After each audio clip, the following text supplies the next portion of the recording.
welcome to the Grand Hill Chronicles podcast. I'm your host, Don Bishop, and I write as T.S. Pedramon.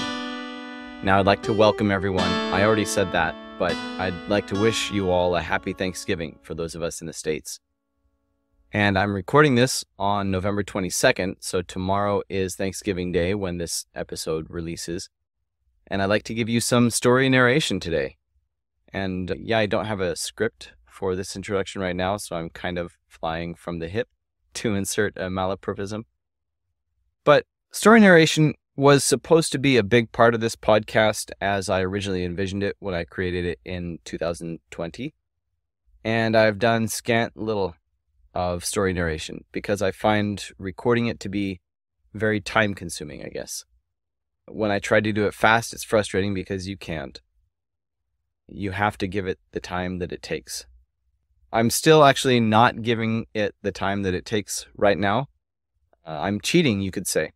So I'm creating this podcast using Descript, a software that I pay for, and this gives me the ability to use some AI-generated voices. So that's what you're going to hear narrating today. You're going to hear the first little bit of Nightshade Unicorn. Forerunner is the name of the book. Nightshade Unicorn is the name of the series. Forerunner is the name of the first book. So let me know what you think of it. This is still, I consider, a draft copy. It's not the final form. Today's episode and the following two episodes will be story narration and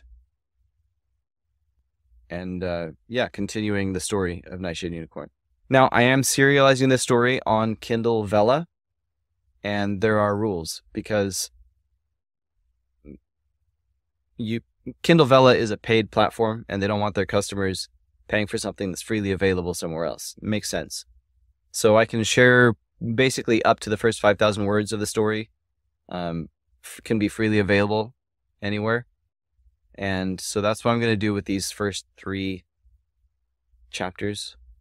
They don't really align with chapters in the book, but it's close enough. And then after these first 3 episodes, I will share the audio, AI generated, because I don't have the time to sit and record the whole thing, especially while it's still in draft form. But for anybody interested in knowing what the story is about sooner, then the convenience of AI makes that possible. To share it via audio. Now, looking at my notes here, I don't have a script, but I actually tried to record this video, and then there was a problem with the audio, so I'm recording it again. But I deviated from my transcript, and now I'm up the creek without a paddle.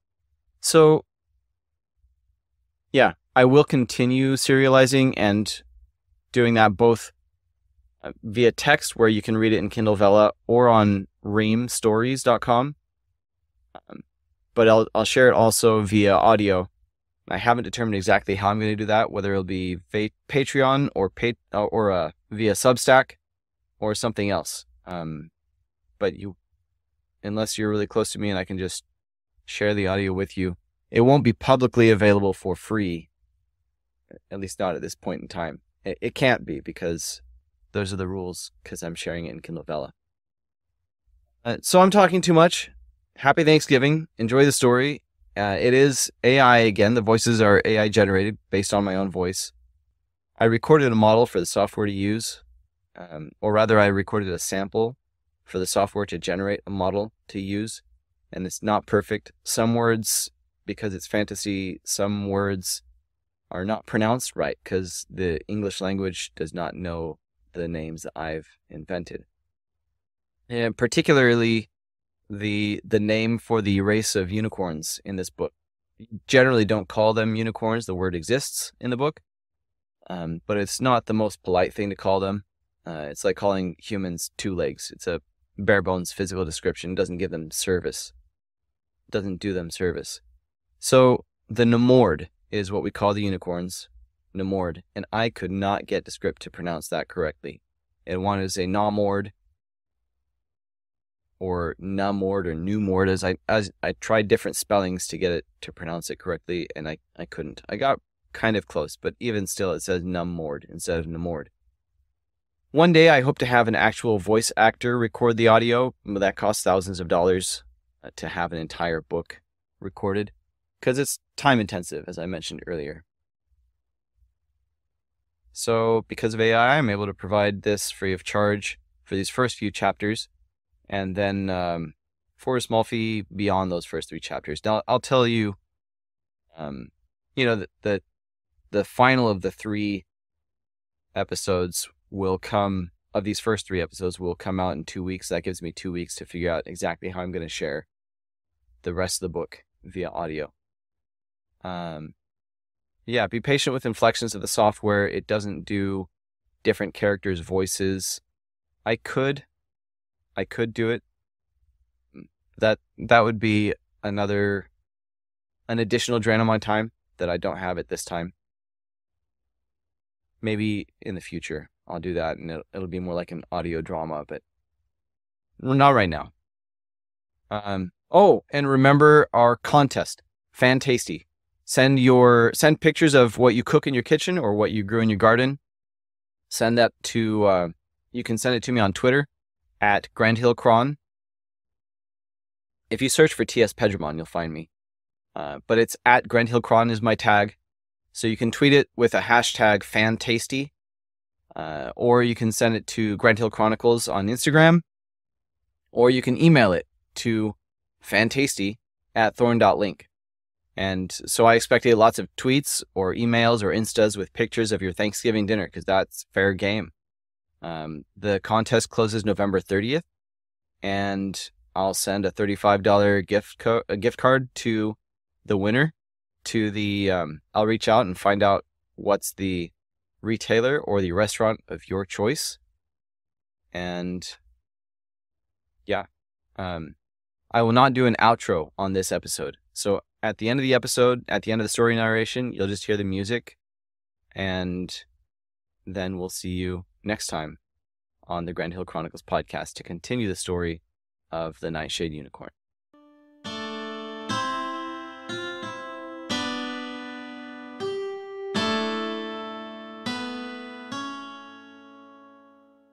Nightshade Unicorn, Book 1, Forerunner, T.S. Pedramon. Author at thorn.link. Draft copy. This is AI-generated speech using a model based on the recorded voice of T.S. Pedramon. November 2023. Chapter 1, Legends, Tylonas. The Nightshade Unicorn is 8 feet at the shoulder and is waiting for a boat to escape his island. The sailor sneered at Tylonas. "Don't be preposterous," he replied. "I only beware conning salesmen and bad product, let alone a fictional Nomord." "You'd best watch yourself," the sailor insisted with alcohol on his breath. "Yes, I'll watch out so I don't get frostbite. Then we'll pull into port at Malnani, I'll make a few trades, and finally head home." He pulled his coat more snugly around himself against the northern chill. "He's right, Dirter," another sailor joined in. "I had a friend what saw it once." "I'm sure he did." Tylonas turned away from the men and looked to the horizon, trying to enjoy the sunshine without engaging them. "We're sailing into northern lands. That's where he lives," the first sailor said. "I have these charms what will keep him away. I just want to help you stay safe. 4 marks each, and every one of them will guarantee the Nightshade Unicorn stays 5 paces away." Tylonas stood. "Beware the twisted lands. The Nightshade Unicorn wanders there and eats poor travelers who wander in. The Nomord don't eat people, even if you paint their fur dark colors." Tylonas stepped around the sailor and walked aft of the armadillo, heading down to his berthing. He wouldn't put up with this. He needed to draft a letter home, besides.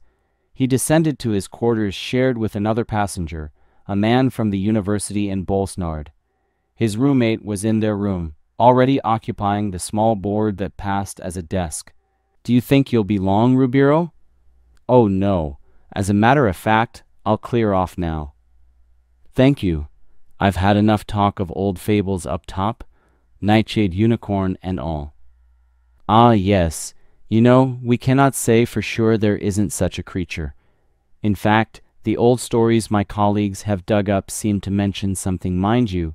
They're not the easiest to translate, which wasn't a proper Nomord. You too? Tylonas looked at the scholar in disappointment. Well, the stories have that in common. They speak of a great calamity that followed the appearance of a dark beast, and most of them identify that beast as a Nomord. Rubiro finished packing his papers away and stood. Yes, I'm sure they do. Tylonas sat and pulled some stationery from the satchel hanging on his rack. But the supposed time of calamity was thousands of years ago, and the stories don't actually say the dark beast was the calamity, right? Well, Rubiro blinked, thinking. He cocked his head. Some do, but there is disagreement between texts. At the very least, the dark beast appears before the calamity, and there are old battlefields that we... Don't mention dragons again, please. Rubiro was indignant. I wasn't going to. Only that there we have discovered battlefields where we have no historical record of a battle occurring. Indeed, we find intriguing artifacts. Tylonas ignored the man and put his attention on the letter he wrote, trying to focus as the winds outside changed and the armadillo began to sway. The island. Tylonas landed his small lifeboat on a cold beach, looking uphill at curious vegetation. It was nearly as green as the vegetation he had seen farther south, but it was somehow wrong, misshapen. He stepped out of the boat, freezing in his clothes, which hadn't fully dried yet. The sailors were good men, even if their stories had been wild. But the storm had blown them into unseen rocks, puncturing the hull. As the ship went down, the sailors had helped him into the lifeboat amidst the buffetings of the storm. Two accompanied him in this boat. He hoped the rest of the crew and passengers survived somewhere. They had taken turns rowing. The sailors, strapping men of muscular bulk, had taken turns first. As the daylight came, they had headed west, which they said would land them on Ilonga.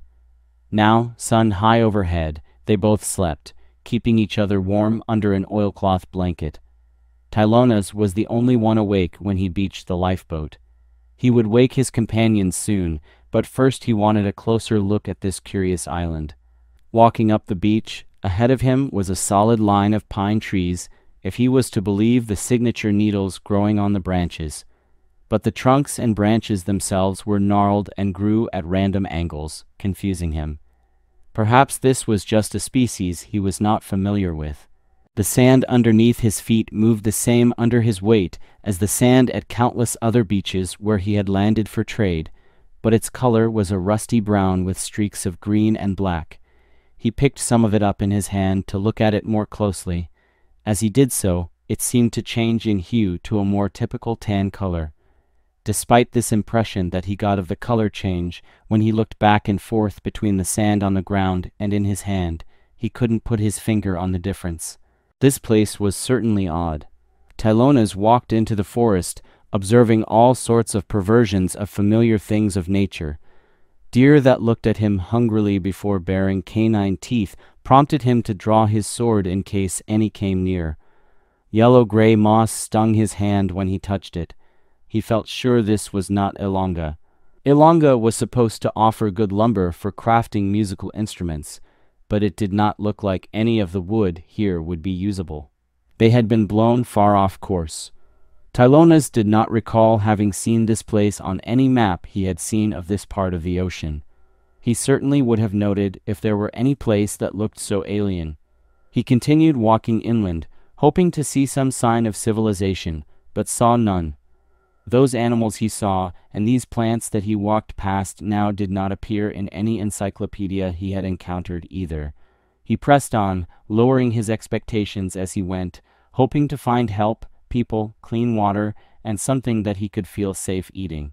He hadn't believed the sailors' stories, but this place looked as though the creator had taken his plans for it and bumped a table on the way from the drafting board to the fabrication board, resulting in everything being mixed up and painted in a darker shade. He had never believed those stories before, but now he wondered. There were some things in the world that he couldn't explain, but they were at least consistent with each other. The Nomord did exist, and they had well-known magical abilities. They could heal and could make things grow. There were other commonly known creatures as well. Occasionally one might come across a jackalope, and it would scurry away and find a burrow, jumping down a hole that would be impossibly small to fit its antlers, but down it went, fitting in somehow. Then there were things that maybe existed, or maybe were true, like the belief that one could attract the Nomord by laying out certain herbs or fruits overnight. One could never really know whether that was effective. Sometimes they would show up and sometimes they wouldn't, but that seemed to be the case no matter what people did, let alone laying out specific fruits. One just couldn't know. But any reasonable person would put no stock in these sailor stories of mermaids and dragons and griffins, let alone the ridiculous idea of the Nightshade Unicorn. Some stories of the Nightshade Unicorn held him to be a huge beast, 4 paces tall at the shoulder, with sharp fangs that demanded the blood of children. Others depicted a more traditional Nomord, but with a dark disposition, even evil. According to the stories, the north wind was supposed to come, and the Nightshade Unicorn with it. The north wind would arise and resurrect the dark beast, who would kill anyone in its path. Tylonas placed no stock in these stories, but today, perhaps today was a day to consider whether the impossible might be dangerous, even if it couldn't exist. This land did look, well, twisted. He walked several more minutes, and the air grew distinguishably warmer. The sun shone pleasantly down. To Tylonas' relief, the plants looked more normal. He came to a spring and jumped down to take a drink. He paused, wondering if the water might be poisonous. Assuaging his fears of poison, a deer walked up to the stream 24 paces down from Tylonas, calmly bent its head, and drank. Tylonas straightened up to look at it better, but it bolted when it saw him. No strange teeth or odd behavior from this one. Tylonas bent again and drank from the spring, quenching his thirst. Then he froze as a larger quadruped stepped up to the stream. It was closer than the deer, apparently not afraid at his presence. It spoke, the first word that left its mouth being the most terrifying. Tylonas, the storm is coming. Are you ready? Tylonas looked up into dark, serious eyes and found himself struck with fear. He sank into them as if he were struggling to escape quicksand, pulled under gasping for breath, and lost in a non-place, the stuff of nightmares. The Nightshade Unicorn stared back, boring into his soul. Not only did it stand before him in the flesh, but it knew his name. The dark beast preceded the calamity. Tylonas shouted a guttural, primal cry of fear.